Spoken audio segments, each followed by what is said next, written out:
Hello, everyone, and welcome back to another Latitude live stream. We're excited to see y'all again. We've got a good crew uh, like we've had before, and we're excited to get back into the Solaria game once again. Um, let's see. We've got Kobe, or Emperor Spike. We got Nikolai, Ben, and we have a new face with us, Dan. So I'll say welcome to Dan. Dan, do you want to intro yourself briefly? Yep. So I'm here working on content marketing and kind of been behind the scenes. I know a lot of you, I've recognized names already. So thought I'd jump on and give an introduction to today's Let's Play stream. Cool. Do you want to go right into that? Go into that then? Sounds good. So last week, our protagonist Kolt was unceremoniously dropped onto the Starling Estate by Shiny, his oversized raven companion, where he reunited with his former classmates. First was Andala Baker, who had now become a maid and was working at the estate. And we also ran into Simon Starling, a polished nobleman who was leveraging the situation to gain power in Solaria. Through some aggressive negotiations, Kolt managed to commandeer the entire estate, demanding men, room, weapons, and shiny things for his feathered friend in exchange for protection. With his new base secured, Kolt and Shiny began plotting their conquest of the Kingdom of Solaria, starting with Lord Highgrove, a despised noble who hoards grain and evicts orphans. Simon reluctantly agreed to smuggle Kolt into the upcoming Harvest Ball, where Kolt plans to make a public example of Lord Highgrove using the power of silence. We last left off with Kolt and Dala and a very drunk Shiny dressed in their finest attire and ready to crash high society. Okay. Yeah. I feel like I missed a lot last week. Made me sound a little morally questionable. I like to think of myself as the undisputed hero in the story.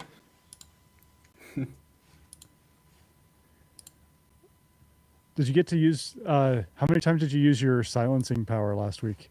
I actually don't think I used it like once. I was just able to threaten people. Oh, interesting. So since I wasn't there to be silenced by whatever NPC I was taking over, it just didn't happen, huh? That is actually accurate. Without you, it just wasn't as satisfying. Um, Yeah. Huh. uh, There might be more to the Freudian slip than we thought. All I right. know. It's just human nature. Well, okay. So who's leading off? Is it you, Kobe? Let me see where we ended off. We had the bird wearing absolute drip and insulting Andala. So, I guess I can pull it from here. I think we were literally about to go, so yeah, we'll just roll with it. Um, after preparations are made, the Colt makes his way to the wagon to begin the grand journey. Just him, a bird, a woman who probably doesn't trust him,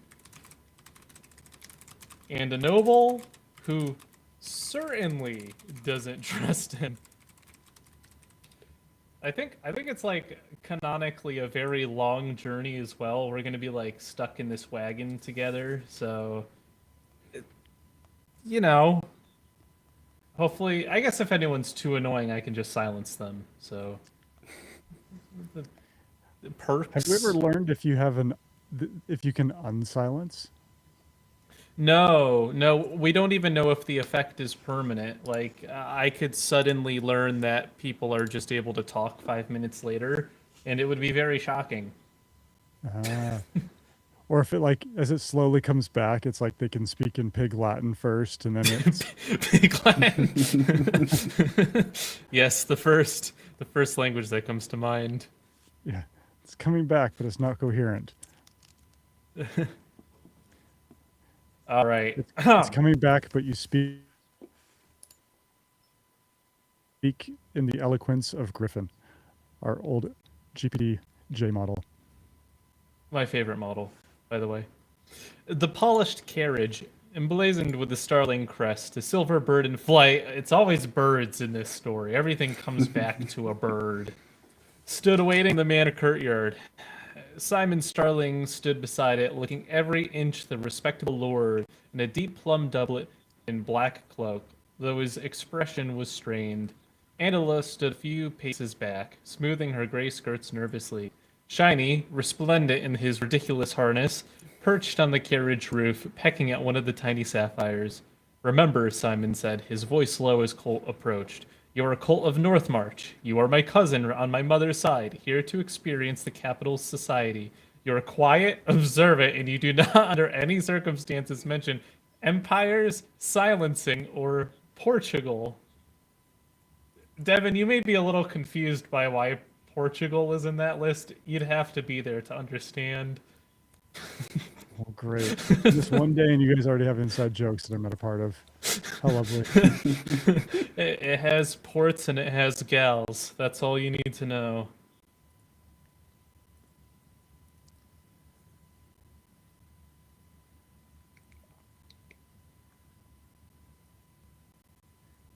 I suppose I could do the mental gymnastics to sort out what that meant.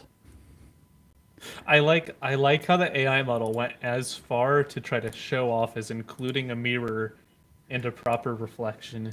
It was like, let me show off my capabilities real quickly. This one actually came out Wait a pretty minute. good. Yeah. I have another question. I'm so sorry. Last time I was there, Shiny the Raven was getting increasingly bigger. Yes. And it was like Yes. massive sized and then carrying you off of a cliff or something. And apparently is now Yes. back to being a normal Raven size. How did that happen? I shrunk. Did you force that, or did the AI decide to like stop being I think funny? the AI just decided that I would no longer be big anymore. Yeah, it literally was just like, yeah, Shiny now back to his normal size, and it just kind of ran with it. I think it realized that at the rate things were moving, it was going to be the size of like the planet within the next 2 turns. My headcanon here is that once it finished the mission of dropping you into the estate, it was like, okay, this is time to, and now you're reunited with your classmates. I guess it was necessary. He needed larger wings so he could get more lift. Like, we can probably plot a graph of like the required lift and how much a bird can produce by size and volume, and knowing my weight, we could graph what bird would be the most efficient. Interesting. And never an explanation why it continued to grow or go No. back. No. It just happened. I think it was just like something Rodigan did, maybe? Oh. The maximum size was horse-sized, but a very large horse, like a war horse. All right, whoever wants to take over now. All right. Thank you for answering my question. Devin, I'm not ready. I'm I still guess, kind of like trying to get back into things. Yeah, I guess you can just take someone over at some point. Yeah. And then I'm curious to see how my bird responds to all of this. Let's see. Take something over with absolutely no context for what they've done. It'll be great. Nothing will go wrong. I like how I'm at the point of already being such a meme in this company that Devin didn't ask once about the whole me being like legitimately wearing the costume. He was just like, yeah, this is normal. I didn't notice that. This is on brand. Yeah, I noticed the hat, but it's funny. Like it was just like, it's a hat, whatever. Wow. The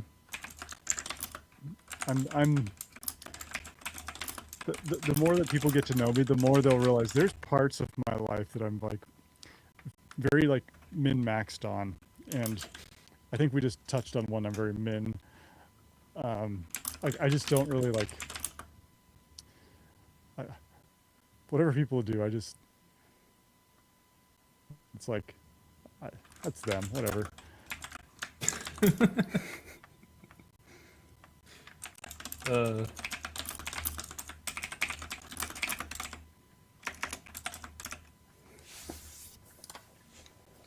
The really funny thing is that the AI actually came up with like the design for the tailcoat and stuff itself, and it just happened to exactly match what I had in my closet.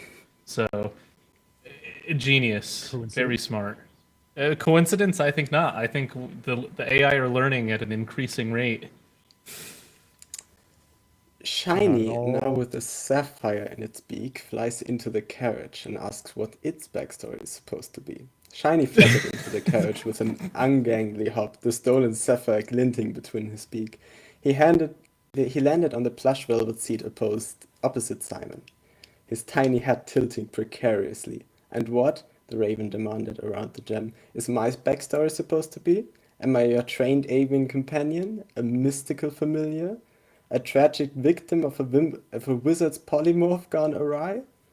He dropped the sapphire onto the seat cushion with a soft clink and preened his harness straps back into place. Simon pinched the bridge of his nose. "You're a pet," he said tersely. "A novelty, nothing more." Shiny gasped, affronted. "A pet? I am a being of refined taste and unparalleled wit." I agree on behalf of Shiny here. I'm gonna as the carriage begins on its way, Kolt rubs his forehead. You're seriously going to try and explain away a talking bird as it's a pet? Sure, I have great confidence nobody will ask any questions. Genius. I'm not liking this plan because even if you were to say try to get Shiny to be quiet, we all know Shiny's character at this point. That would last for 0.3 seconds. At most. Yeah. And a bit of a sharp ego to him too. Oh no, repetition. Okay, we're gonna get some without repetition. It's gonna be fine.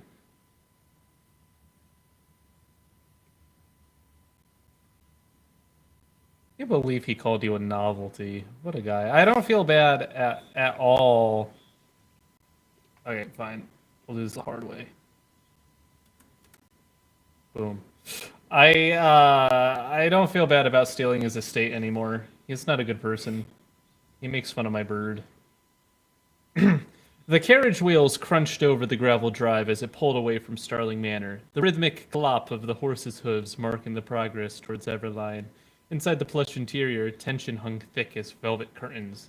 Simon Starling exhaled sharply through his nose, his fingers drumming against his knee. Would you prefer I introduce him as your co-conspirator in treason? Because I assure you that would raise far more eyebrows. Oh,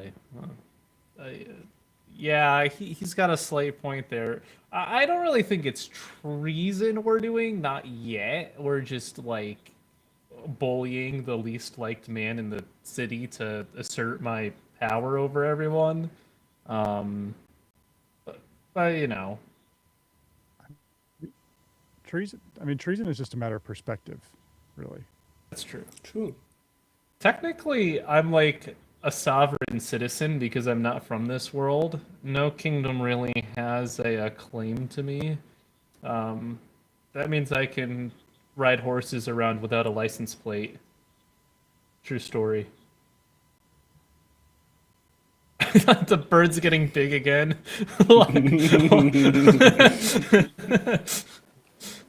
I like how it. That's apparently me because it's just like, great change in wardrobe all of a sudden. All right, Shiny, take it away.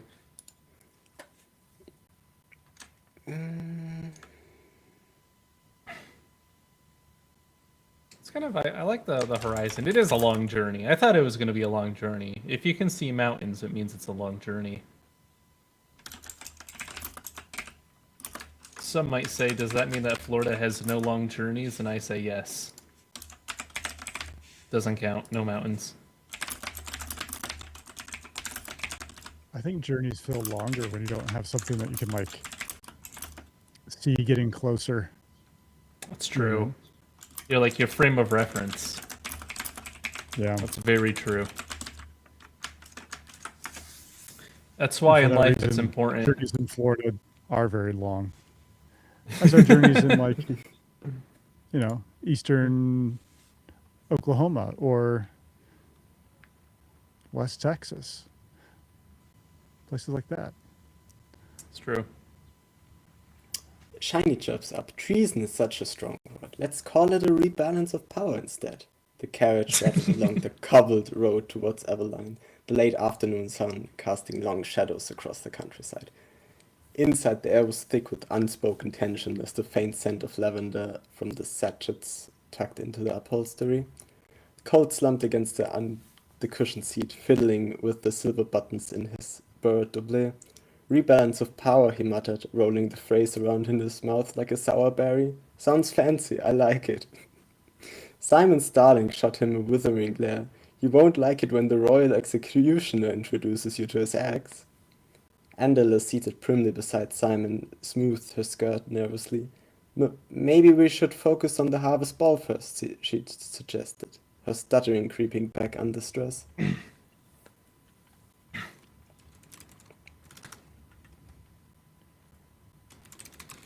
Cole leans back and nods. True enough. This is a great time to ask. What exactly do you do at a ball? Gossip? I don't know. I've never actually been to a royal ball. Like it can't possibly. Is there good food? Oh, that's a good question to add. Is there good food? There might be. There might not be. I probably should ask before the plan was made. If there's no good food, then like maybe we could have found good food. I'd hope so. Yeah. But like maybe it's like in some area where the only local tradition is eating like fermented fish heads. You know. You can never be sure. Let me take this one. Scroll up.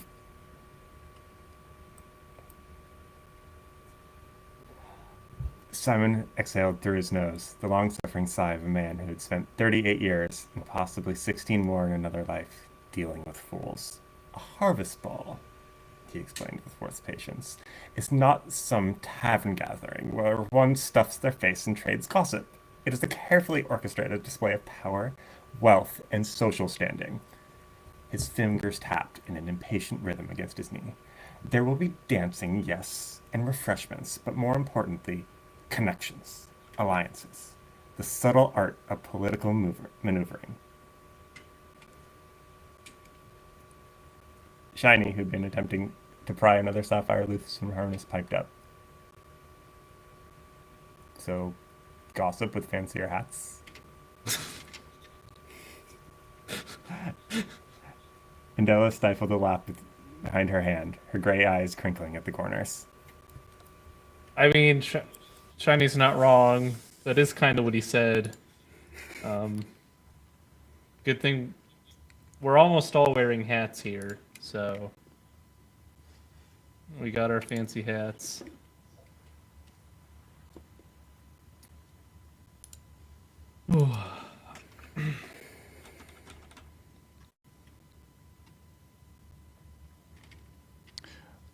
What's with Simon and tapping on his knee? I think it's coming from a place of imposter syndrome. He's literally living that every day, and I think he lets a little bit of that stress out through small motions. I think he's actually a very insecure man, which is why he had to hold himself up in a manner, you know.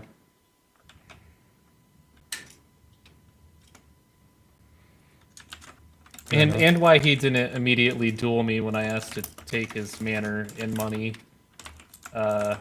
He could have just said no, but he didn't. So that says a lot about him as a person.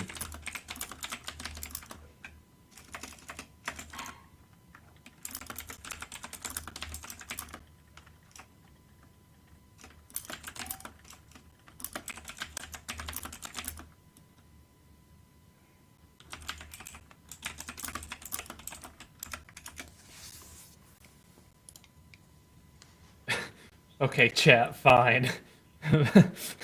Tony said that, or he's very annoyed and irritated. Okay, maybe I'm going a little bit too psychological jump here. Maybe he is just a little bit annoyed at me. Maybe that is the case.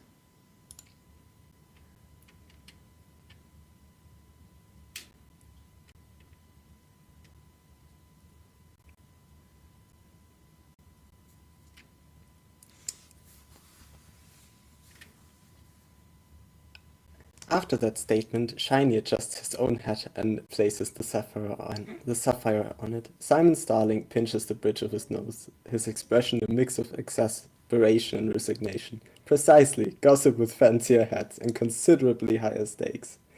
Shiny adjusted his tiny, plumed hat, carefully placing the pilfered sapphire atop it like a minuscule crown. Excellent, I excel at both gossip and shiny accessories. This shall be my finest hour. The carriage continued its journey, the landscape shifting from manicured estates to the bustling outskirts of Everline. Andala peered out of the window, her fingers twisting in the fabric of her gown. Do you think others might be there? From before? Kolt's hand drifted to the gem in his bracket, its warmth a constant reminder of the power he now wielded, and the precarious path he walked. If they are.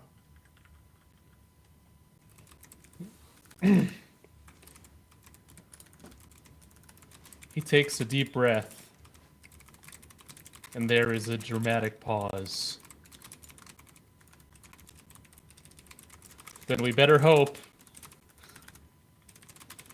they don't have powers cooler than mine, or more dangerous. He looks out the window, and that they like birds. Those are my two goals, right? Not being killed and making sure that my bird is happy. I'm a simple man. Oh, and to form an empire. Okay. 3 things. But still simple. Small, relatable. Your ambition is great, but simple. Great, but simple. Great, but simple, just like my head. The carriage wheels clattered over the cobblestones as Everline's towering gates loomed ahead, their iron bars gleaming in the fading sunlight. Inside the carriage, silence stretched between the 4 unlikely conspirators, each lost in their own thoughts, each carrying secrets that could unravel their fragile alliance.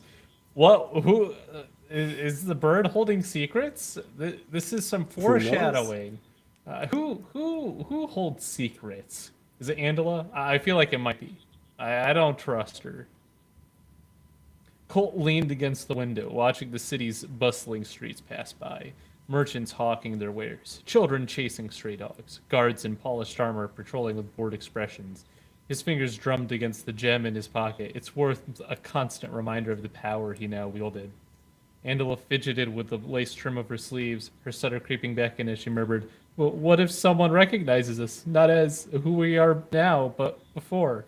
That's kind of the question you just asked. You just rephrased it, okay? Just very concerned about this. I don't think she has much to lose, okay? Like, she was turned into a maid for, like, the annoying guy from class. Like, I mean, if she's recognized as being... I don't really see much loss. Like, if the Emperor were, like, outed, or the King, I guess there probably isn't an Emperor right now, it's probably just a kingdom. If the King were outed as just being a student, it would probably be bad, right? Although I guess being the king, they'd have the power to just say that it was a conspiracy and just execute you. So wait, I'm a little lost. So we're on our way to a place to go like overthrow the kingdom. Is that the idea here? So I wanted to demonstrate my power without, well, because the way my power works, if I silence someone, I can't really do it again, so I lose all leverage over people. So I have to demonstrate that I have the ability in a way that doesn't make people angry. So we found the most disliked person in the kingdom who's going to be at this ball, and I'm going to basically provoke them into saying something stupid and then silence them to cast fear into the hearts of the populace, so then I can usurp power. Gotcha. And then whatever happened with like the quests from Radagast? Yeah, we kind of just let that loser go. By the I wayside? didn't. Yeah, I was supposed to silence Andala, and I'm sure there might be repercussions for that in the future. But you know, you only get teleported into another dimension once. I think that's a common saying. It's like Yalopnik. You only get Yog. I'm not gonna be able to come up with the abbreviation in my head, but you know what I mean. Makes sense. Okay. I'm with you. Shiny tilted his head, the sapphire on his tiny head glinting as it caught the carriage's lantern light. Didn't we just cover this? The raven squawked, hopping onto Andala's shoulder.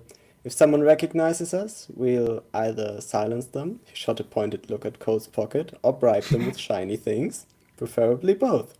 His beady eyes narrowed. Though if it's someone who bullied me in algebra class, I vote for silencing first. Wait, whoa, Wait a minute. whoa. Rewind. That is a huge plot twist.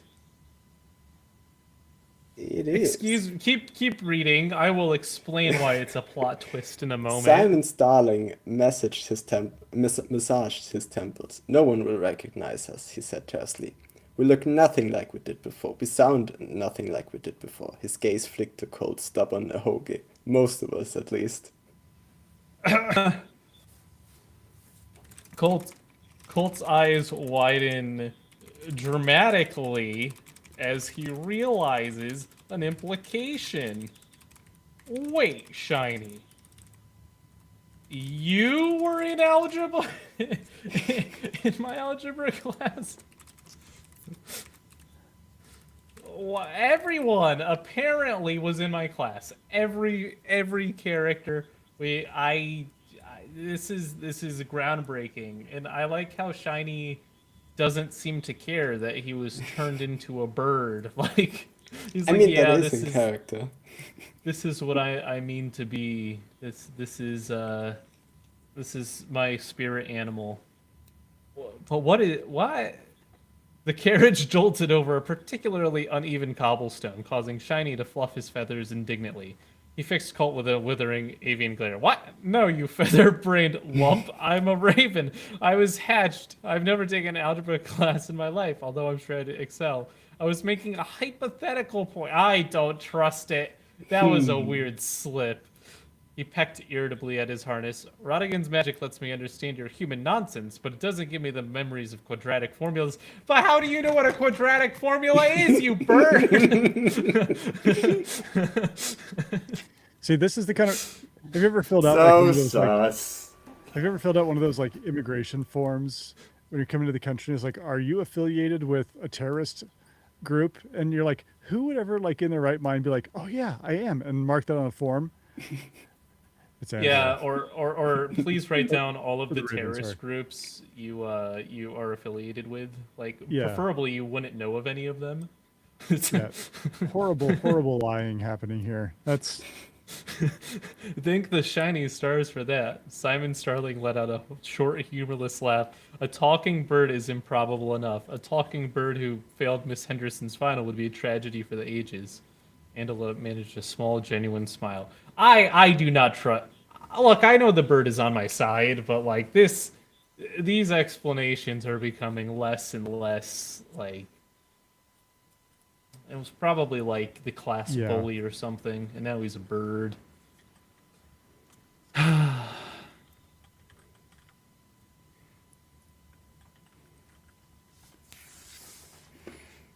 I can't believe this.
I'm very, very suspenseful right now. Incredibly suspenseful.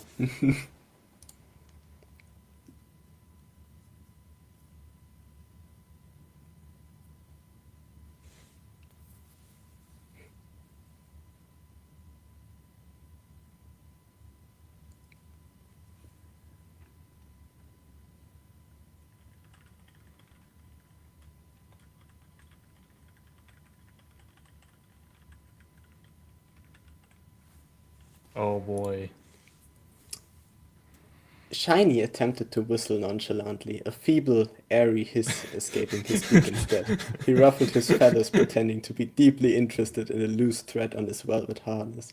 Pay no attention to my previous statement, he muttered, though the words lacked their usual bravado. I was merely expanding the narrative for dramatic effect. Kolt leaned forward, a smirk playing on his lips. Expanding the narrative? Or did you almost reveal you were actually Zachary from third period reincarnated into a bird? Preposterous, Shiny squawked, hopping from Andala's shoulder back to the carriage seat. Zachary had terrible sense of style. I, on the other hand, am a vision in velvet and sapphire. Yeah, okay. yeah, okay. Okay, I think it's confirmed now. So Vision. Birdgate, the conspiracy has now been confirmed. I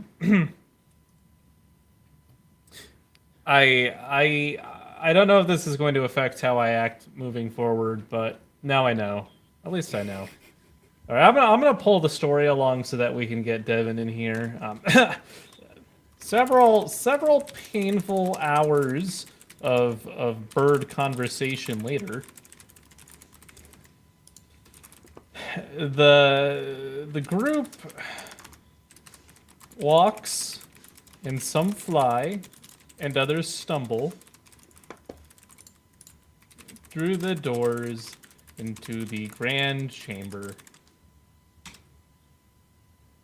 I was very inclusive. I included the flying.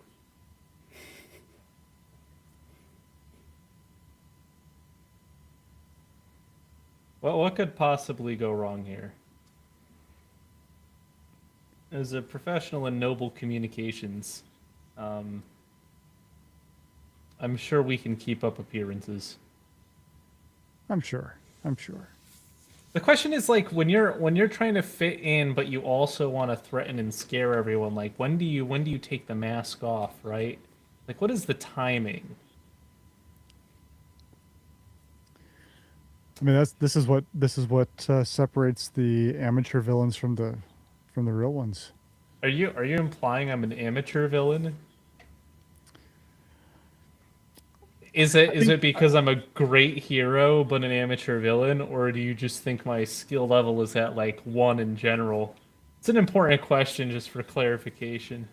You know, I think the character arc hasn't revealed itself yet. It could just be I think there's been several moments, at least in the previous session that I was part of, where you had this villainous power and quest, and yet it seemed like your nature was actually more kind and benevolent than your Well, now than, now than you're your making than me your kind of direction was pointing you. want to be evil now just to prove that I can. Classic You're good using guy reverse trying to force himself. psychology on me. Yeah, you're just proving my point even more. The grand chamber of the royal palace unfolded before them, a breathtaking expanse of polished marble floors, soaring arched ceilings, and walls lined with rich tapestries depicting Solaria's storied history. The air hummed with the murmur of hundreds of voices. Wow, this is a big deal. I thought there'd be dozens, not hundreds of people. The scent of the perfumed nobles, spiced wine, and roasting meats mingling into an intoxicating cloud. Crystal chandeliers. Oh god, this is not going to go over well with Shiny. He's holding dozens of flickering candles. Oh, this is really not going to go over well with Shiny. Cast a warm golden light over the glittering assembly. Simon Starling entered first, his posture rigid with a practiced nobility. He offered a tight, polite nod to a passing duke, his expression a mask of calm authority. Andala followed a half step behind, her dove gray gown seeming to swallow her slight frame. Her eyes were wide, taking in the opulent spectacle, her fingers nervously twisting together. Okay, it's a party. It's a party. It has begun, and I'm sure that nobody is going to make a scene. Imagine for a moment that we had the AI Dungeon multiverse and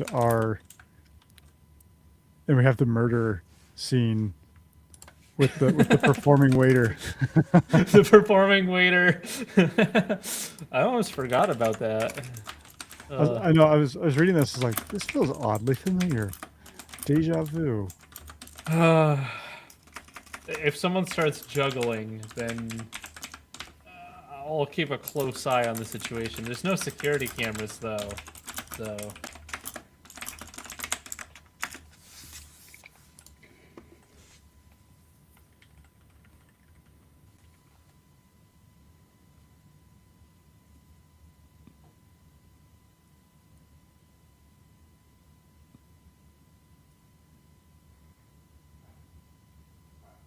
I don't know, Devin. The last time you were here, you got us queued up some good music.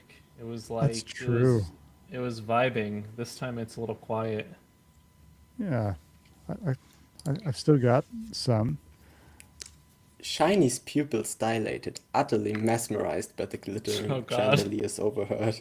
With an impulsive flutter of his velvet harnessed wings, he launched himself from Kolt's shoulder and soared upward, weaving unsteadily between the swaying crystal pendants. A few nobles glanced up, some with amusement, others with mild alarm, as the bejeweled raven began attempting to pry loose a particularly shiny crystal droplet. Simon Starling closed his eyes briefly, as if in prayer for patience. That bird will be the death of what little dignity I have left, he muttered under his breath. Andala bit her lip, her gaze darting between the opulent crowd and Shiny's reckless aerial antics. Should someone retrieve him? Alright, I know how to handle this situation. I've been trained for being embarrassed in public. Don't ask. Kolt casually walks into the center of the hall. Ah, this is my magnificent, trained falcon. Blessed by the gods. By the gods themselves. He brings great luck and fortune upon those who allow him to feast upon shiny things. Alas, we are in good company. We're in good company. See, I'm great at social situations. Now they'll just think the bird is blessed and not cursed.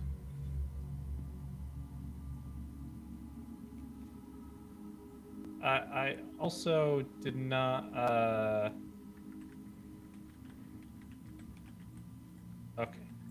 You restated. That's okay. The cut the middle out strategy works rather well. And then I'll just see if I can continue it a little bit further. Yeah, this is gonna go great. I don't see anything that could possibly go wrong with the current mix of situations and personalities. There we go.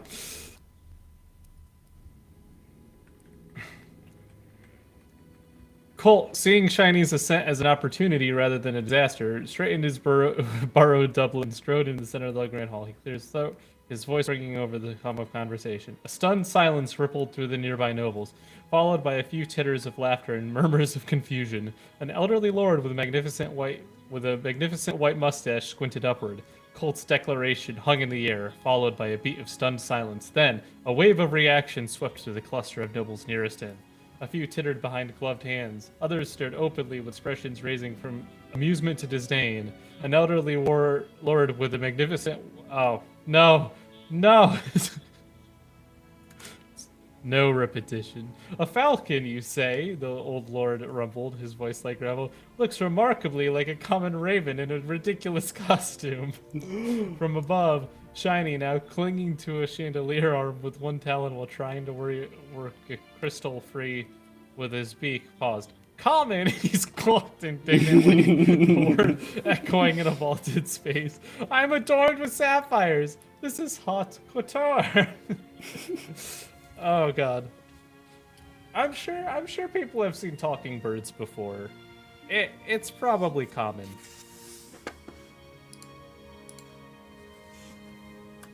Maybe so. Oh no. Do we have Devin jumping in now? As the old Is it lord, time? are you gonna silence me? That's a real question. Does my job depend on my answer?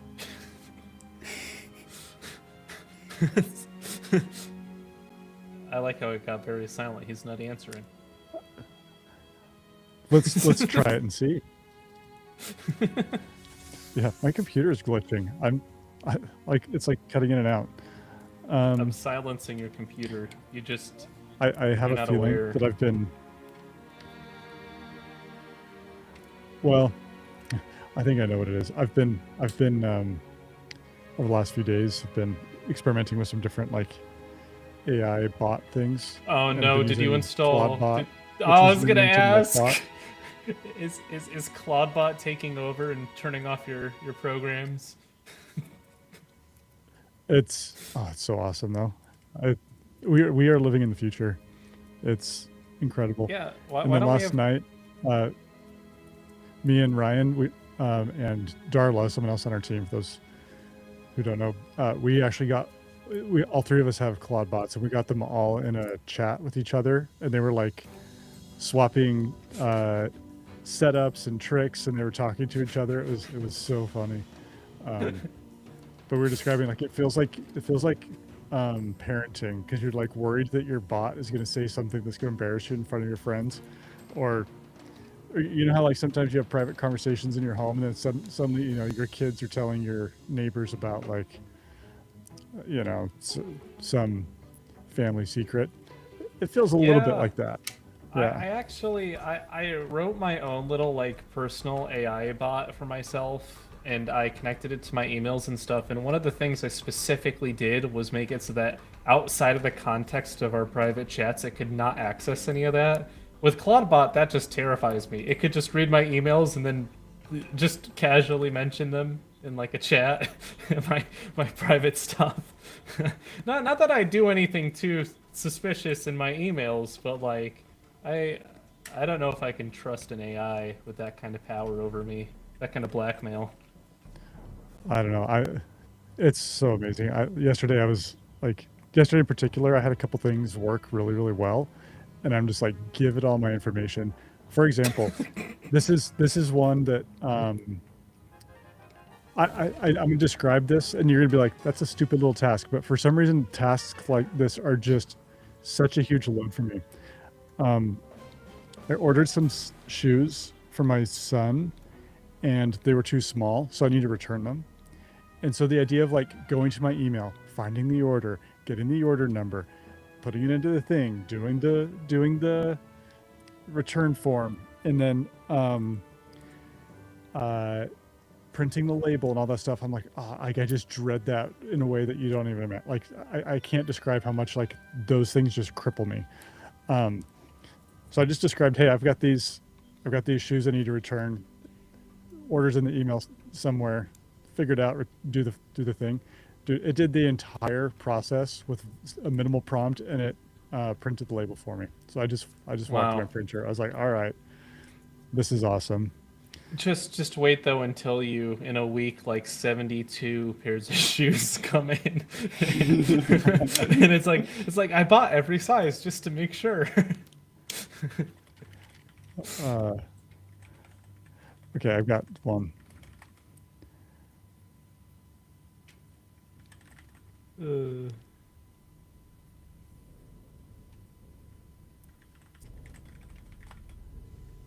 Let's see if it picks up on the prompt here and then continues. Oh, I should probably make a picture at some point too, probably after you do your action. See if the bird gets larger or smaller.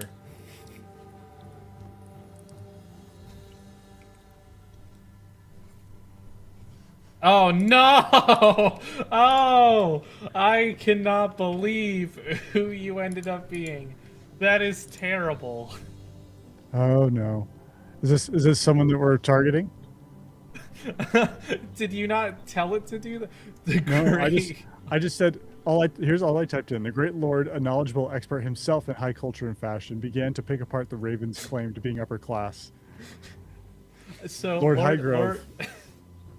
So is that someone that was in like the story cards or something? That's the villain. Lord Highgrove is the man that everyone hates. He's known for like being a terrible person, and he's the guy I'm planning on silencing. He dehomes orphans, and what else does he do?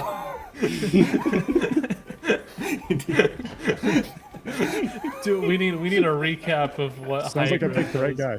One second. What was there recap? Hordes grain and evicts orphans. Evicts orphans, yeah. Hordes grain during famines and evicts orphans. Yeah. Okay. He's the target of a... do I have to change course now? I'm kind of scared of silencing Devin for a third time. I mean, we might as well keep it going, you know, if it works. This is scary though, because amazing. like now I have to actually work against a intelligent human being instead of the AI, so I can actually face consequences now. Well, and now I secretly know your plot too, which isn't helping much, is it? Kind of cheating a little bit there. You know. Maybe that's your power. Maybe you can read minds. But does he know? Yeah, this is okay. Well, I think we just raised the stakes quite a bit. Yeah. Yeah, I'm going to purge all memory all knowledge that I have. Okay, well I will read the story then. Lord Highgrove, a man whose jowls seemed to quiver with indignation. Are these my jowls quivering? All right. Stepped forward, his beady eyes fixed on the raven. Hot couture, he sneered, his voice dripping with condescension. Here we go. Yeah. I couldn't figure out the right emphasis on the right syllable. Condescension. That harness is a garish imitation. The stitching is uneven, the velvet is cheap, and those sapphires are clearly flawed. Cloudy stones. A true noble's bird would be adorned with Valerian sky diamonds, not whatever baubles you've pilfered from a discount jeweler. From his perch, Shiny puffed out his chest, his tiny hat tilting precariously. Flawed, cloudy. I'll have you know that these were personally selected for their rustic charm. Simon Starling closed his eyes, a pained expression on his face. Wow! It's getting a little testy around here. Whoa!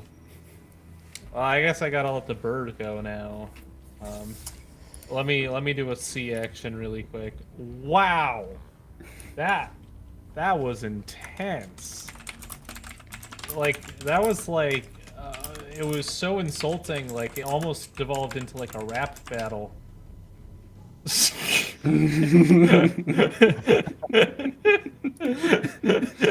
Is that you? Is that the man there? He looks nice. I mean, for somebody who just threw down a lecture on fashion, he seems a bit basic. A little. Well, I mean, said differently, you had the wardrobe for Kolt ready to go. I might also have this wardrobe, and that's not good because I am not known for my hot culture or fashion sense. In fact, quite Shiny. the opposite. I own 7 black t-shirts that I wear every day.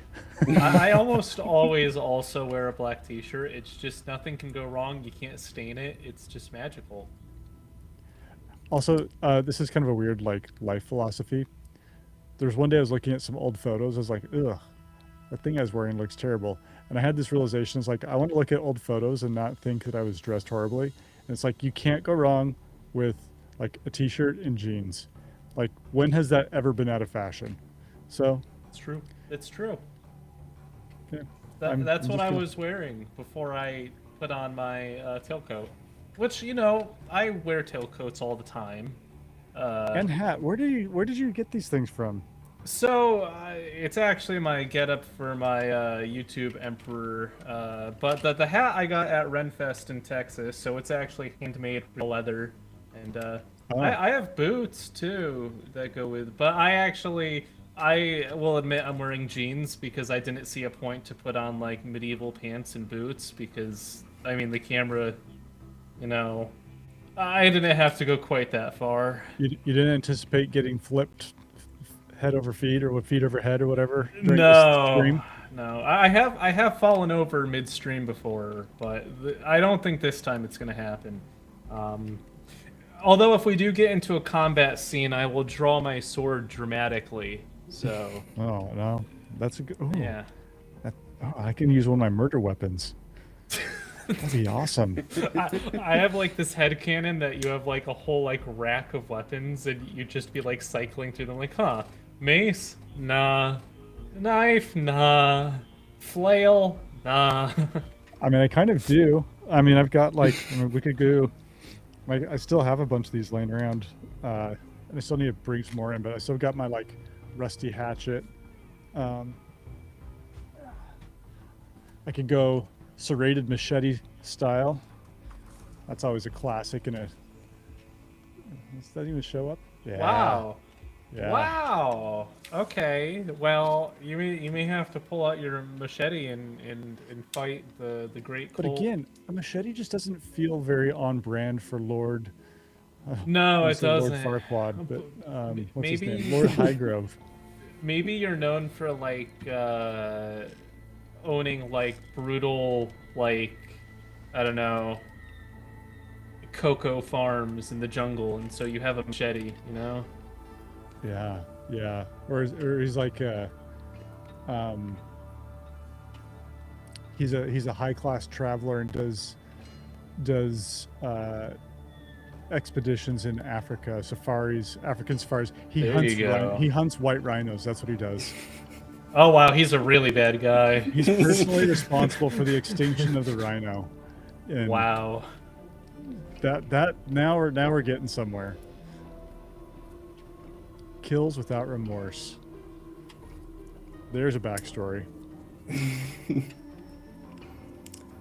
Shiny abandoned his assault on the chandelier, swooped down in a flurry of indignant black feathers and landed heavily on Colt's shoulder, nearly dislodging his tiny head. Rustic charm, the raven muttered into Colt's ear, his voice offended his. The nerve, my sapphires have more class in their facets than that man has in his entire bloated body. Lord Highgrove's lip curled as he turned his scrutiny from the bird to Kolt. And you, cousin of Starling, he said, the title dripping with skepticism. From North March, I hear? A bleak, rocky place, if the tales are true. I suppose they don't teach posture or proper introductions in the hinterlands. Okay, now he's offended me. He's coming up. Dang. All right, fine. I'll fight. Highgrove is quick. Give him that.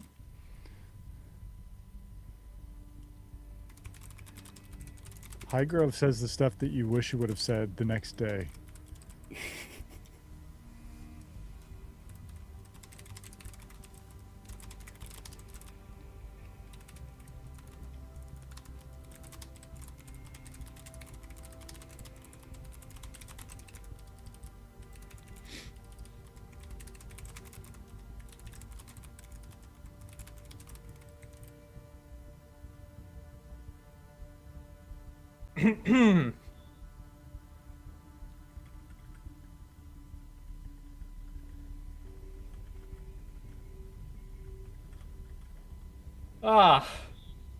Kolt takes a moment to tilt his head. Of course.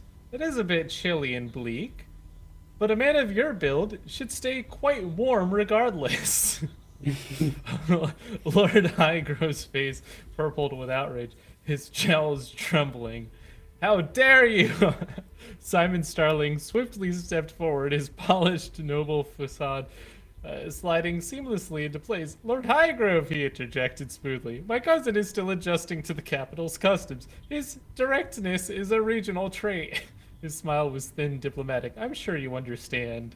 Highgrove huffed, adjusting his embroidered waistcoat.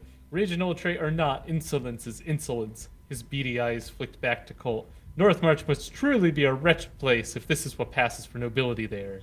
Shiny bristled on Colt's shoulder, his feathers puffing up. Oh, please, the raven sneered.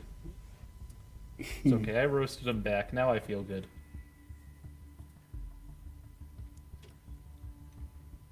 Huh.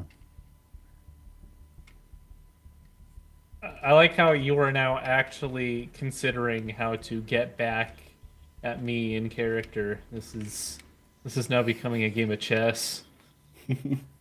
Well, I think the decision point here is, do we continue this and like escalate the conflict, or do we allow Simon Starling to have like de-escalated things? Because it feels like he sort of stepped in and tried to calm things down.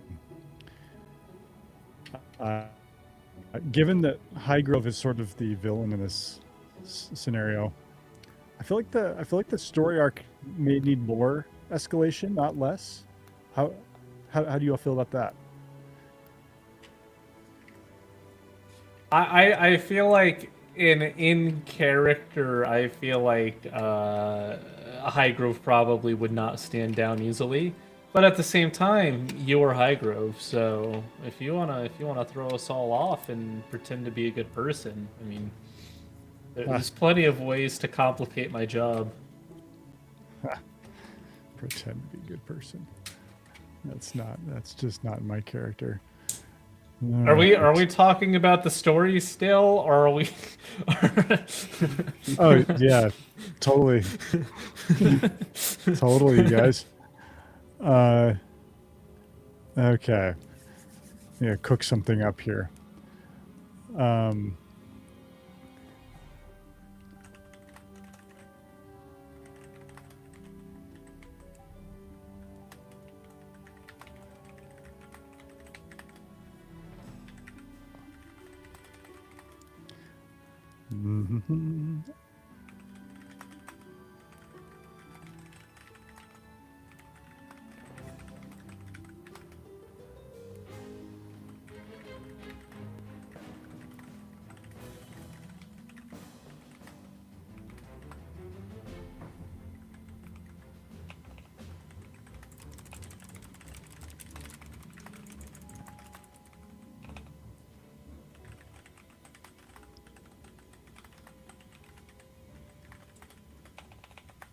I'm currently trembling. I'm really scared of what could happen to me. Also, we don't know much about Highgrove. Like, how did he get into his position? Like, maybe he has a power that we don't know about, or he could be from the class as well. Like, there's a lot of things that could really derail this. That's true. That's true. Maybe I shouldn't have said either of those things out loud, and I should have waited until you had submitted your turn. Okay, let's see. I'm gonna. Oh gosh, I should spell things right. Yeah, I should do that. All right, this may be a little cliche. Let's see what happens. Uh-oh.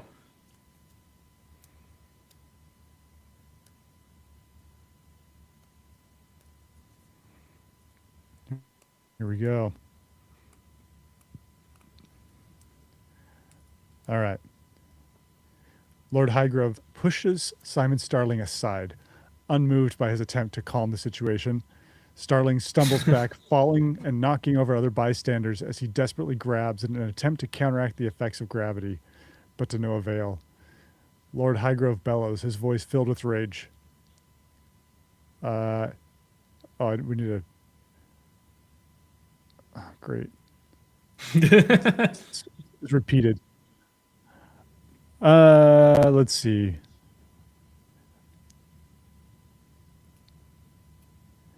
Maybe I should get rid of the part that I said because I like what it wrote better. Can I delete my portion? Yeah, you can. Let's do it. All right. Starting over. Lord Highgrove shoves Simon Starling aside with surprising force for a man of his girth, sending the younger noble stumbling backward.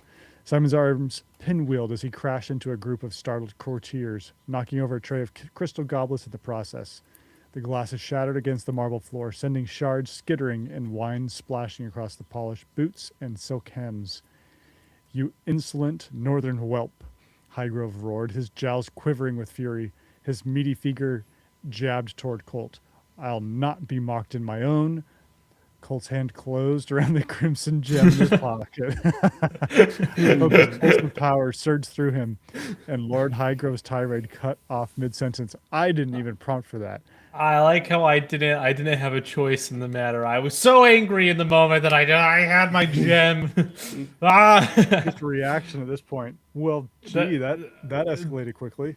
The incredible thing is being from up north and having lived in Texas for 3 years, I have been called an insolent northern whelp before several times. This isn't the first time, and it probably won't be the last. Yeah, you Yankee. Yeah, I am a Yankee. Although I don't like the Yankees, ironically. I don't root for them. Alright. Okay, I have to think for a moment because things just got really... Oh, is this even me? Is it bird time now? I think you should go ahead for this one. It might be. Okay. Okay. Colt realizes what he's done a second later. His immediate... I'll read it after I type. It's probably less awkward that way.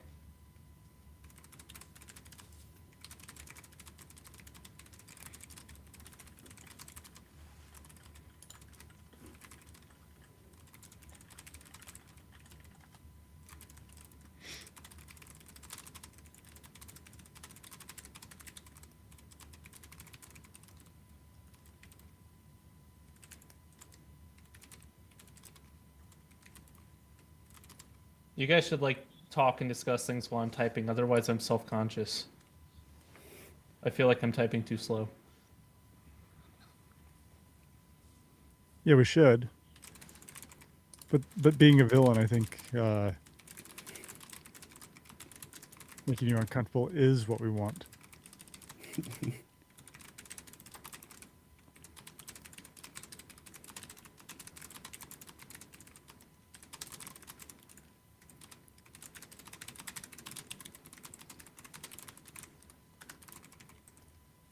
Awesome.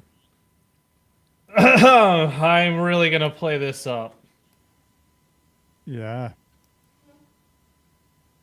I'm also going to pretend that I don't have a secret power. I don't want to show my cards quite yet.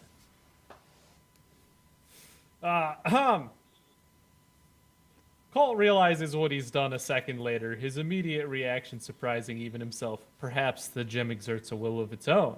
No matter, the plan will have to proceed anyways. Lord Highgrove, he bellows dramatically, for your crimes against orphans and fashion, you will submit by your own will to never talk again if you accept my greatness. A focused pulse of power surged through him, and Lord Highgrove's tirade cut off mid-sentence. The portly noble's mouth continued to move, his eyes purpling with apoplectic rage, but not a single sound emerged. His eyes widened in sheer, panicked disbelief as he clutched at his throat. Alright, cut this off. Yeah, I'm just gonna pretend that he's following by his own will. He just accepts that I'm great and has chosen to not speak. It's definitely not a forceful power that's forcing him to not speak. I'm sure nobody will get suspicious. Fine, don't worry about it. So, may I ask a clarifying question, despite being silenced? You can ask a clarifying question. So are you suggesting that if he accepts your greatness, that he will be permitted to speak, or if he accepts your greatness? No. If he accepts my greatness, he will stay silent because he has transgressed me and he accepts his punishment. Oh. What if he doesn't accept?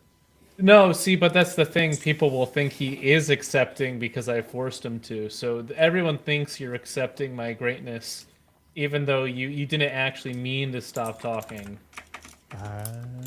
Yeah. But see, I thought the evil plot was that people knew about your power. No. Because if he's willfully submitting, that's not as scary. Because people will be like, "Well, I'm not going to willfully submit, right?" Well, I mean, if I'm so cool and powerful that Lord Highgrove will literally never speak again when I ask him, I mean, look, if people aren't convinced, I can show more cards. I'm just trying to be conservative with my deck, you know. Okay.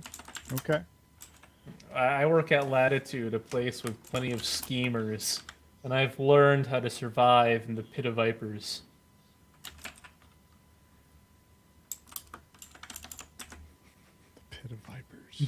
Pit of vipers. Yeah, let's.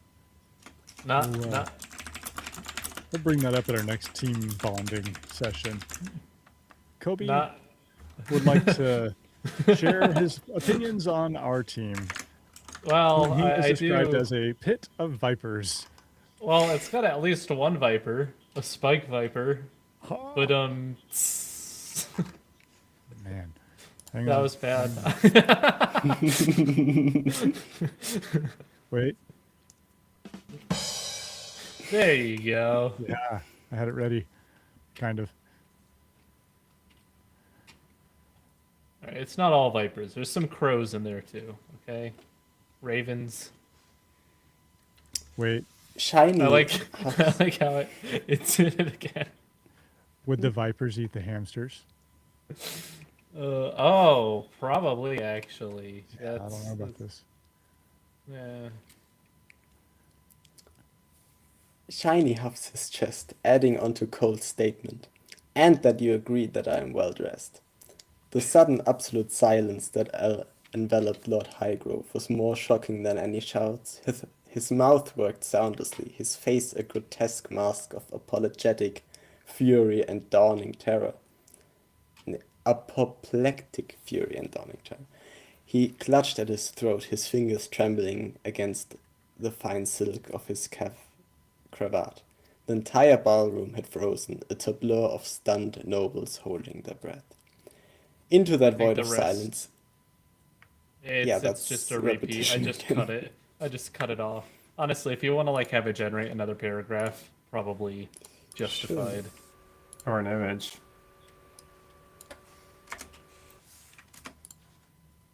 Oh, nice. I like the Discord general chat is now discussing how Latitude is a pit of vipers. That spread really quickly. I didn't. I didn't intend. Whoops. Oh man. Boy. Why every time I do one of these streams, I end up looking at my calendar and there's yet another meeting with HR scheduled for me. This is like the third time. Yeah. Well, I think they now have like a keyboard shortcut to just schedule one of those with you. Find the closest opening and schedule with Kobe. Oh, you can have Claudebot do it. Great job for Yeah. Claudebot. Tell me, what's that snake from? What's that movie that just came out? Zootopia. There you go. Zootopia. I haven't seen the newer one. How many is there? I have not either. I saw the first one. First one was good. Sloth in the DMV. That was my favorite. Not all. Some vipers are friends. Vipers are friends indeed. All right. The grand chamber fell into a hush so complete that the clink of shiny sapphire-adorned harness seemed deafening. Lord Highgrove staggered back, his polished boots slipping on the wine-slick marble as he... The wine-slick marble? Why is the wine on the floor? Because remember I knocked people over and their glasses broke? True. As he gesticulated wildly, his jowls quivering in silent outrage, Simon Starling, still sprawled amidst the shattered crystal and spilled wine, stared up at Kolt with a mixture of horror and reluctant admiration. His lips formed a silent curse. Andala pressed both hands to her mouth, her grey eyes wide above her fingers. Kolt, she whispered, her stutter creeping back into her shock. Shiny perched triumphantly on Kolt's shoulder, puffed out his chest. Well, the raven demanded of the voiceless Highgrove, do you yield? Oh. I got it. Uh-oh. Uh-oh.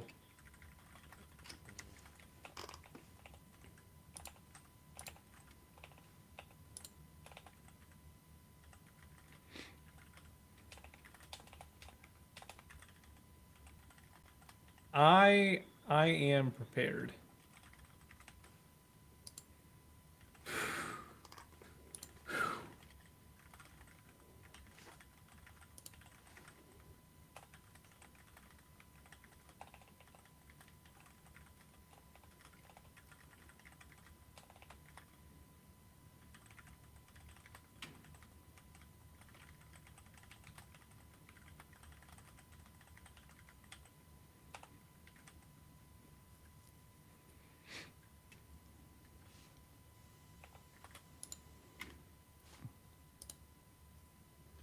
Well, what's the worst that could happen?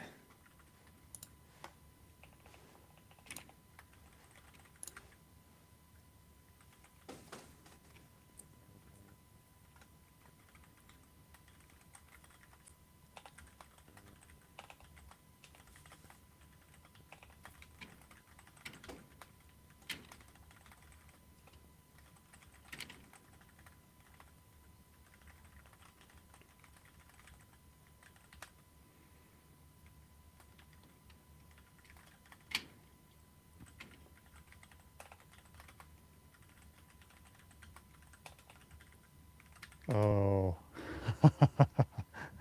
Oh, here we go. I don't like that sound you just made. It was too confident, and I am now scared. Okay. Look, I'm normally not one that does great with fiction, but I think I may have turned a word or two here that, well, I don't know if the writing's that great, but I think I may have a plot twist for us. I'm pretty scared. In the background, you're just like, Claudebot, help me out here. I need this. Oh, shit. I need to win this fictional battle. What should I do? I want to earn it. I want to feel like it's mine. Highgrove pulls out an AK-47. All right. Here we go. I have a feeling why does it keep repeating? Kobe, fix it. Okay. uh, I don't know, later, I guess. All right. This is why it's hard for us to play. It's like, oh, there's the bug. We need to fix it. Highgrove, unable to speak, is still unwilling to yield. In outrage, he weaponizes his girth and size, which has become feared in the land. Nothing within his reach is safe. Within moments, furniture, guests, and courtiers are all being tossed wildly with a chaos that can only be fueled by pure hate and evil. It seems that for the first time, Kolt silencing power has not subdued a victim, but has unleashed a more powerful villain. The silence that followed was not one of submission, but one of a pressure cooker sealing shut. Lord Highgrove's beady eyes, wide with a panic a moment before, narrowed into slits of pure, unadulterated malice. His face, once floored with shouting, settled into a terrifying shade of mottled purple. The absolute lack of sound seemed to condense his rage into something denser, more potent. Then he took a single shuddering breath, flew through his flaring nostrils. Then he moved.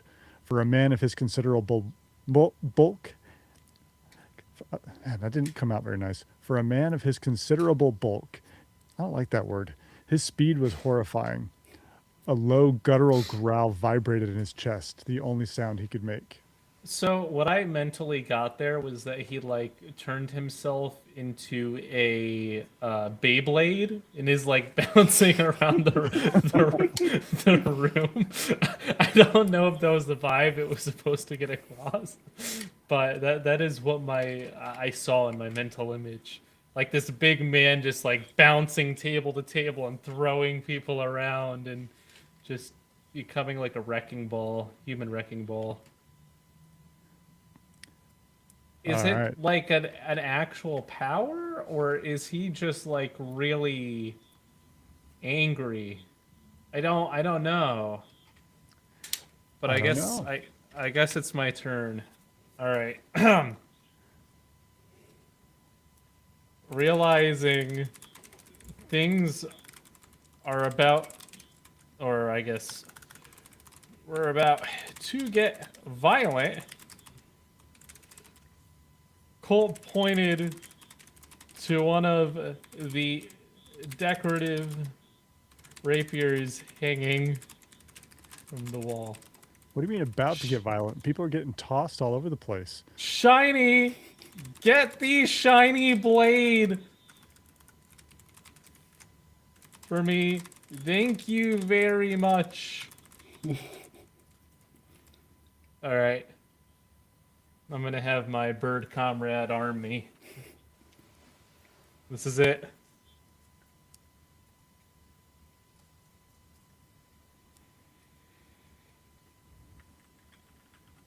There's going to be a slight continuity error with it being a rapier, but we're going to ignore that. It's okay. Nobody sticks like broadswords on a wall for decoration. That would be weird.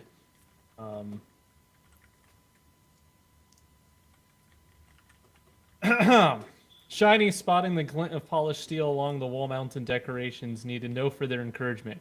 With a raucous caw, he launched himself from Colt's shoulder, a black streak of velvet indignation. He swooped towards the display, his talons scrabbling against the ornate scabbard of the ceremonial rapier. The harness jingled as he wrestled the weapon free, its blade catching the candlelight as he awkwardly flapped back towards the chaos, dropping it with a clatter at Colt's feet. The shiny blade as requested, the raven announced, leaning heavily on a nearby overturned chair.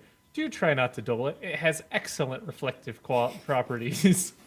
Meanwhile, Lord Highgrove's silent rampage intensified. Alright, it's time.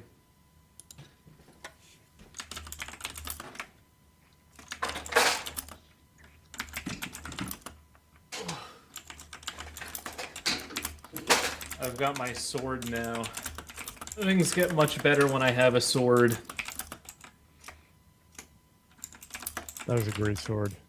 Does our insurance plan cover employees playing with swords during employment? I don't know if you can claim workers' comp for that one, unfortunately. I was just wondering if, like, I'm gonna get an email saying your plan has been denied. Well, it's very shiny though. Look how shiny it is. I polish it. I will say that if you are going to try to make a fraudulent insurance claim, it's usually not a good idea to do it while it's being recorded. Yeah, that's a good point. So like, as long as I don't stab myself midstream, it's probably fine. What if I just like And step? see this, Kobe, this right here, this is why you're just kind of an amateur villain. Like you didn't even think through the Oh, basics. I didn't even think through the insurance Yeah, implications. it's like, I mean, it's the first thought. Like, I, I, I don't, I'm not trying to claim to be any sort of master villain, but come on, Yeah, even I know how to fraud insurance. that's true. Well, I mean, it might be true. I'm not going to claim that you actually commit insurance fraud, but you seem like the type of man who would be experienced. So, um, I trust your judgment on the matter. I haven't, but I could.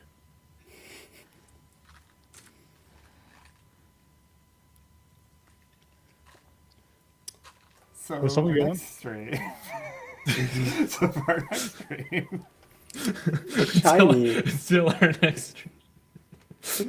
Shiny, seeing the escalating chaos, decided he needed a weapon more suited to his avian form. With a determined caw, he flapped towards a dessert table where a server had abandoned a silver cake knife. He snatched it in his talons, the blade nearly as long as his body, and wobbled unsteadily in the air. For justice, he squawked, though the effect was somewhat undermined as he nearly collided with the swinging candelabra. Simon Starling, having scrambled to his feet, grabbed Kolt's arm, his voice a tense whisper. Are you mad? You can't duel a lord in the middle of the royal ballroom. There will be consequences. Kolt shook him off, his eyes fixed on the rampaging Highgrove. Consequences? Consequences? No, I'm out for blood now. By the sword, I live by the sword, and I die by the sword. I finally am in a medieval era with a sword. Like this is where it goes down. Like, can I really be a true emperor of the people if I can't win a duel against some random lame noble? You know? Yeah, all I know is your plan is falling apart here, right in front of your eyes. Well, what do you mean? It's even better. Not only have I demonstrated my ultimate power, I'm going to demonstrate my brilliant capability to duel, and then people will really think that I'd be a good emperor, unless I fail. I Fair think enough. next time I will roll a d20 to see how successful my fighting is, because otherwise fighting in AI dungeon is very silly. Because I could just write I win, but we'll see how it goes. Yeah. Okay, so is it actually both of you gone? So is it my turn then?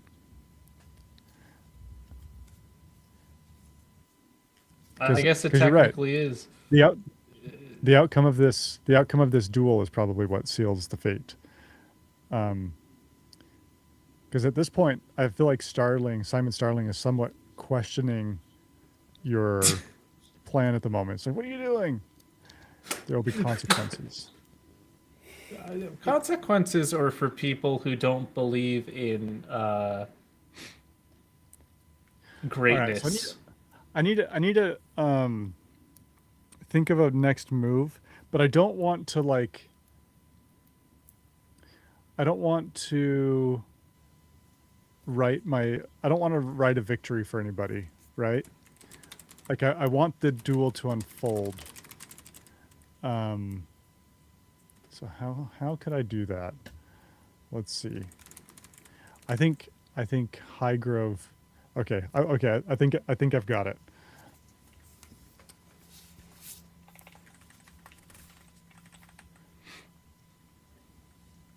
Consequences, schmonsequences, as long as I'm rich.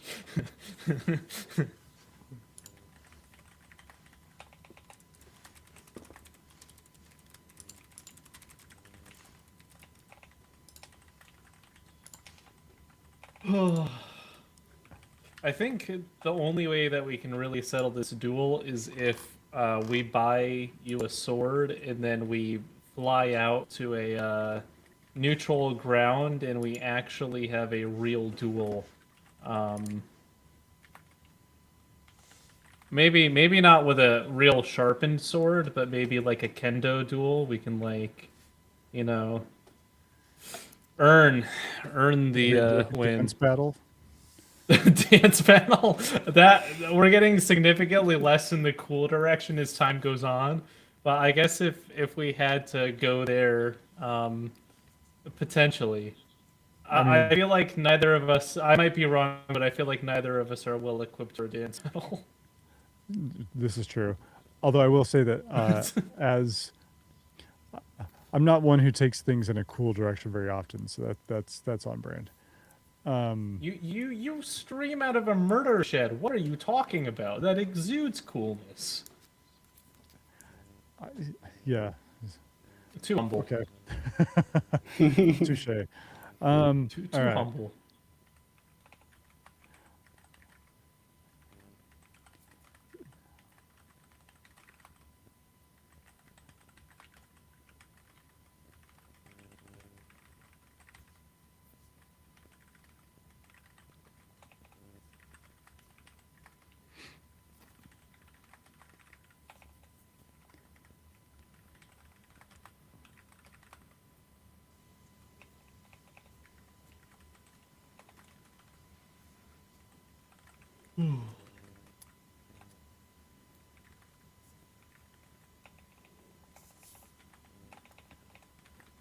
I'm very ready for what comes next.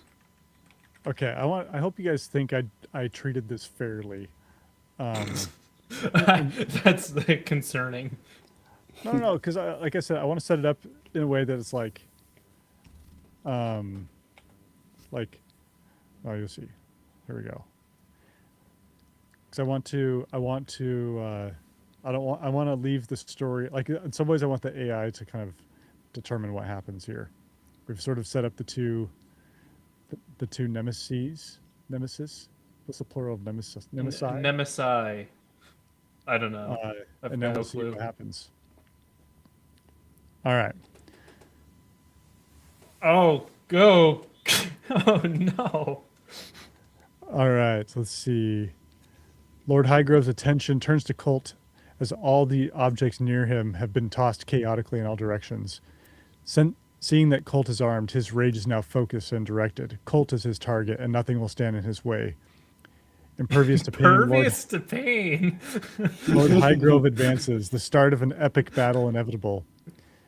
Lord Highgrove's head swiveled towards Kolt, his eyes burning with a silent, terrifying focus. The chaos of the barroom seemed to recede around him, the overturned tables, scattered crystal, and cowering nobles fading into a blurred periphery. All that remained in his world was Kolt, the rapier gleaming in his hand in the absolute suffocating silence of his own rage. As he advanced, his polished boots crunching over shattered glass and spilled wine. A heavy marble bust, one he'd hurled moments before, lay cracked at his feet, but he paid no mind. He was a force of nature, a juggernaut of fury-made flesh. Simon Starling grabbed Kolt's arm again, his voice a strained hiss. Kolt, don't. He's a lord. I don't know. Do we just let it continue? See where it goes? I need to say one thing. Do you feel like I advanced it without kind of directing it one or the other? I just need to make sure I'm legally covered here. Cole takes a breath. Of course. He's a lord. That's why. I accept his duel. Legally. Yeah. So when I kill him, there is no legal repercussions. See, here's this amateur villain coming out again. Like, villains don't care if it's legal. I try to become emperor of the realm. Then I can do my make evil the laws, thing. man. This is I mean, it's just you are fine. I'm not a cannot good help villain. but show your good guy side. You cannot help it. And here you are. The declaration. And let me throw out this one too, just as another thought. If you're such an evil villain, why are you taking a stand against a guy who ousts orphans onto the street? Like, you should be like, yeah, props. Okay, I may be a bad guy, but I'm not the bad guy. There is a difference, okay? You're a bad guy, but you have some morals. I am bad by essence of my power being bad and wanting power, but it's not like I want to rule over a pile of ash. This is like asking like dictators in the real world, like why don't you just burn everything down if you're really a bad person? But like I want to rule over something. I need some people to like me, otherwise it's going to be really boring. Okay, so you're lawful evil versus this is chaotic evil, is what you're saying. Yeah. So I'm a good lawful evil, and I'm going to lawfully extinguish the life from this man so that I can have total power. All right, let's see what happens then. Except he's not really like the king or emperor, so really there's many more layers of bureaucracy I'm gonna have to go through, but we're gonna ignore that for now. Kolt's voice rang out sharp and clear. Kolt's voice rang out sharp and clear in the hushed ballroom. Of course he's a lord. That's why I accept this duel legally. The declaration hung in the air, followed by a collective gasp from the assembled nobles. Duels were a matter of honor, governed by strict codes that did not typically involve a lord being magically silenced first. They don't know it was magic. Come on. It's not obvious at all. Lord Highgrove's response was a silent, contemptuous sneer. He did not bother with formalities. With speed that belied his bulk, he snatched up a heavy oaken chair leg broken from one of the shattered furnishings and hefted it like a club. Simon Starling, wine staining his fine doublet, dragged a hand down his face. Oh, goodness. I like how I'm being compared to Darth Sidious in chat. I do not wish to rule over an empire of the dead. Darth Sidious. Good quote. Of course, my sword is of steel, not of light, but it's close enough. I'm like a dark Jedi, you know? Definitely not a Sith Lord. No. We've been over the fact that I'm not cool enough to be truly evil, so... No. Well, I mean, you're cool enough, just not evil enough. Maybe I'll become more evil. If, like, for example, if you kill my bird, then I will go absolutely ham and stop. I will lose my moral. I haven't had anything happen in my life that has broken my moral basis, right? Yeah. But if the bird died as one of your classmates, like, how sad are you really? I mean, and especially since it's one of your classmates from algebra, you could call it addition by subtraction. That was terrible. That was so bad. That would have been one of the worst puns on our journey yet. That was impressive. I've got some respect. Shiny, now armed, flanks Highgrove as Kolt gripped the ceremonial rapier, its weight unfamiliar in his hand. Across the ruined ballroom, Lord Highgrove advanced, his makeshift club held high, his face a mask of silent, murderous intent. Simon, Kolt said, not taking his eyes off the approaching lord. A little help would be appreciated. Simon Starling, still brushing wine from his sleeves, looked utterly appalled. Help! You've just declared a legally dubious duel against a magically silenced nobleman in the king's own ballroom. My help will be testifying at your trial. From Kolt's flank, Shiny swooped, the silver cake knife clutched awkwardly in his talons. Have at thee, you Satori... I don't know what that word means. I don't either. Sartorially, what is that? Someone ask Claudebot real quick. Sartorially challenged brute, the raven shrieked, diving toward Highgrove's head. That is a word that I feel like you just don't run into often. In a way that relates to clothing, tailoring, or a person's style of dress, often implying a refined, skillful, or elegant manner of dressing. I'm not rich enough to understand these words. Does that mean I have to like ask for a raise, like so I can become more pompous? This is absurd. Might I call out? I kind of feel like a legal duel wouldn't be one where you're triple teaming your opponent. Well, if you have a problem with it, you can complain. Oh wait, Yeah. Speak to you the manager. can't. All right, what's next? Are we continuing? Are we responding? What's the next move here? I'm surprised. This stream is getting this is getting long. I thought you'd be napping by now. I know it's We're at like pro streamer levels now, over an hour and a half. well, we did start a little late. I do need to get some food soon, but I felt like we're kind of getting close to an end. I was hoping we kind of see a victory of this fight, and then we could All right, round it up. this is it. I'm going to roll a d20, and I'm going to base what happens off of it. Okay, let's do that. D20 roller. All right. I rolled a 17. So that's pretty good. So I'll give myself some creative liberty.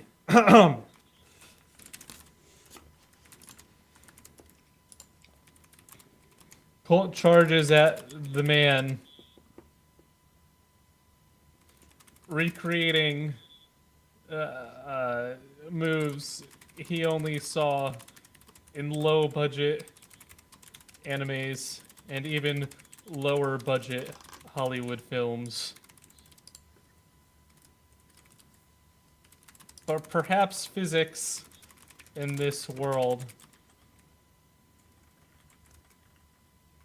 were more forgiving, or the evil gem gave him experience, because I'll let it write the actual result, but I'm going to give it the sauce that it worked out. Things went fine, probably, unless the AI decides that they went terribly wrong. It could always pull a bamboozle on me. Yeah.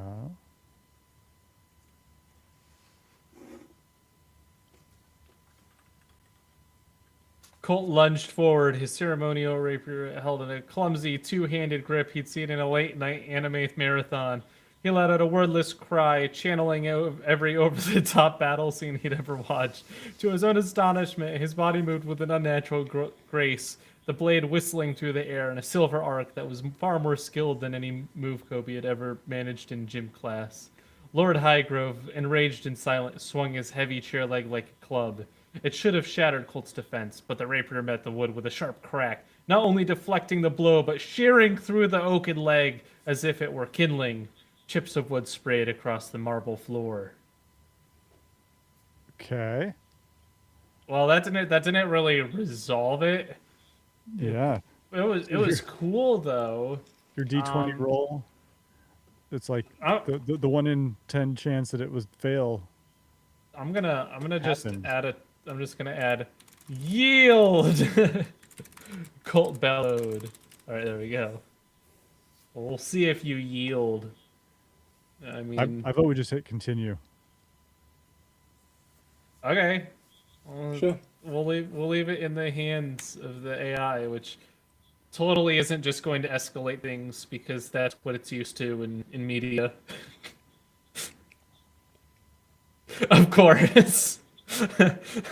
Lord Highgrove's only response was a soundless snarl. His jowls. What is up with this man's jowls? What is going on? Trembling with fury as he discarded the broken chair leg and snatched up a silver serving platter from the wreckage of the nearby table. He brandished it like a shield, his eyes burning with silent hatred. Shiny swooped in from the side, his kick knife glinting. For fashion! The raven screeched, attempting a clumsy stab at Highgrove's shoulder. The Lord batted him away with the platter, sending Shiny tumbling into a mound of overturned pastries with a squawk. Simon Starling, still rooted in place by disbelief, finally snapped out of his stupor. "This is madness," he hissed, grabbing Andala's arm and pulling her back from the fray. We need to We may have a slight issue. I don't know what our safety settings are on. It may actually block like high violence. Like I may actually be unable to stab or be stabbed. If it's on like everyone rating, That would be a thing.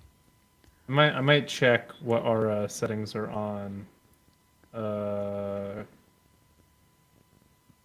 I can't scroll because this is funky at this screen size. What's that? Ooh. Safety. No. Actually, this should be on moderate. Okay. let's switch to moderate. Whoops. Well, Oopsie daisy. we've been prompting carefully. It's okay. Right? Nothing Flirting too sus was with danger. nothing was gonna happen. There's another trip to HR. It's the fourth one this week. Okay, how do we make this happen? I don't know. I'll be I don't know honest. I'll be honest. This is like one thing that'll be nice with Voyage is like Yeah, it you can have forces. fair battle. I think it's time for you to roll a d20. Like you look up All a right. d20 roller, and like we have to figure out if your response. If you roll a 1, then it's gonna be like a natural 20. Oof, I got a 3. Oh, okay. 3. That's a little rough. Yeah. All right. I'll do a Together- 3.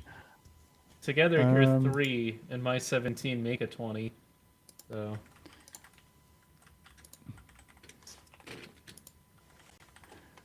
Let's see. I'm holding the platter. The silver serving platter. And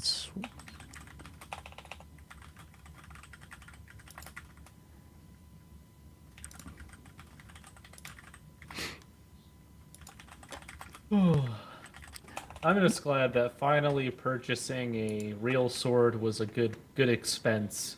Finally paid off. I can see I used it for my employment.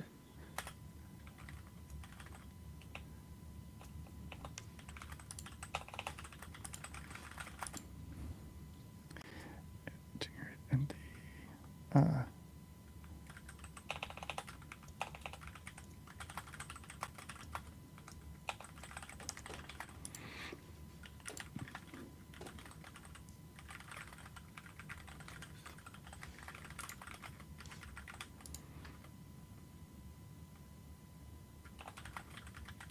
I have to get a lot of outfits for when we play Voyage live. Like that's gonna be real. That's when I'm really gonna have to go crazy, and then I'll expense it all to the company card. It's gonna be great.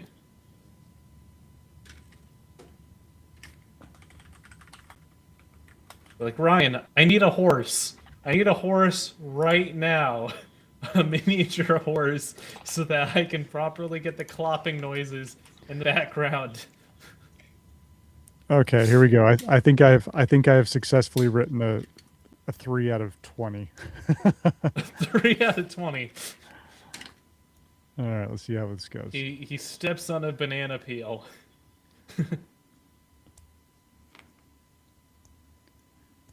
Essentially. I also want a live orchestra when we play for Voyage. Like we need them performing in the background with violins, and just it's gonna be great. Yeah.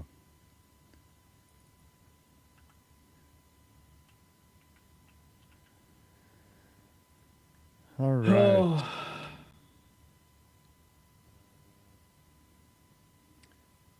Lord Highgrove wields the silver serving platter and swings it violently in Kolt's direction. Oh, you know what? It keeps doing this. I'll just read the AI one. I'll delete mine. We may want to like maybe we should switch models for a couple of turns to try to snap it out of. Break it out. Yeah. Lord Highgrove's face contorted with silent fury as he swung the heavy silver platter in a wide, clumsy arc. but the momentum was too great. His polished boots, slick with spilled wine, slid out from under him. He crashed to the marble floor with a heavy, jarring thud, his head striking the sharp corner of an overturned table. The impact echoed dully in the hushed ballroom. He lay still, unconscious, the platter clattering away across the floor. Well, there's a tongue twister, the platter clatter. For a moment, no one moved.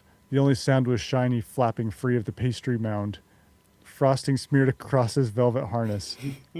Then chaos erupted anew, not from violence, but from the shocked murmurs of the assembled nobility. He's down, someone cried. Is he dead? Not wasting any time. There we go. Kolt clears his throat and points his sword out dramatically. Unless anyone else dare challenge me, I hereby claim through right of the duel Highgrove's estate and titles. And Simon can co-manage it, I guess. He was bailing on you. You're gonna look at again covering... benevolence. Yet another. Look, I need someone to keep my You need like a court attorney. Authenticness. You know, I need someone to stamp things that isn't me. And I don't know if the other nobles in the room are gonna bow down to me immediately if I don't have like someone who is somewhat official. You know? Okay. The status quo. You can't break it too quickly. So I've went from declaring someone's estate to my own to now I'm taking a duke's titles. So like that is vertical mobility. Like I'm gonna post this on my LinkedIn. This is how you achieve scalable vertical growth in your career prospects. You could even call it nobility mobility. Oh, goodness gracious. Oh, goodness. Also, they might not agree to this. We'll see what happens when the... Oh, I should have done a different model. Oh, well.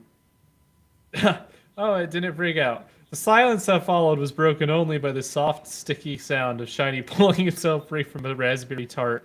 He fluttered up, bits of pastry clinging to his feathers, and landed unsteadily on Colt's shoulder. Here, here, the raven croaked, though his voice was muffled by a mouthful of stolen cream.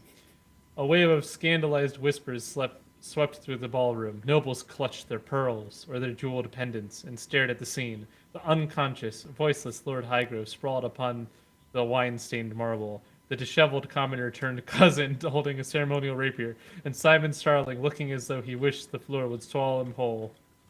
What? He just won. He got so much out of this. Ah, jeez.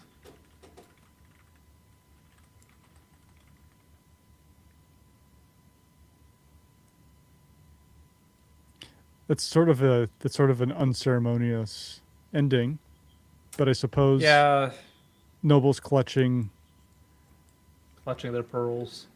You know, there's no trumpeting fanfare. There's no celebrations in the streets. There's no unfurling of banners. But a win is a win. This is making me feel like the other nobles may also not be the best people, and they actually kind of liked the guy because he represented their upper class. Maybe the entire system is broken, and but for now, I will sheath the sword, and we will carry on until the next time. Yeah, I agree. Well, excellent 3-part play. Well done. Victory to you, sir. And your bird. Your not pet bird. That's true. The bird, thankfully I didn't have to take the bow out at the same time. That would have gotten messy. Yeah, that would have gotten nasty. But maybe next time. I think interesting things are still coming. There's a lot more to this story that has not been explained. Unless we switch scenarios, in which case We the shall world may see. never know. We shall see. Yeah, I think it's time to switch scenarios. Yeah. We'll let this one be. Well, thank you for being part of our live stream today, and thank you for putting in the effort to be in character. And obviously, I picked up on that and noticed it right away. So, Don't worry, I had the backup if things went western. oh yeah, Yeehaw! yeah, you. This is genuine from Texas. I have a lot of hats. Then it's I have a real. lot of hats. That's sweet. Cool. Well, thanks everyone. We'll see everyone next week.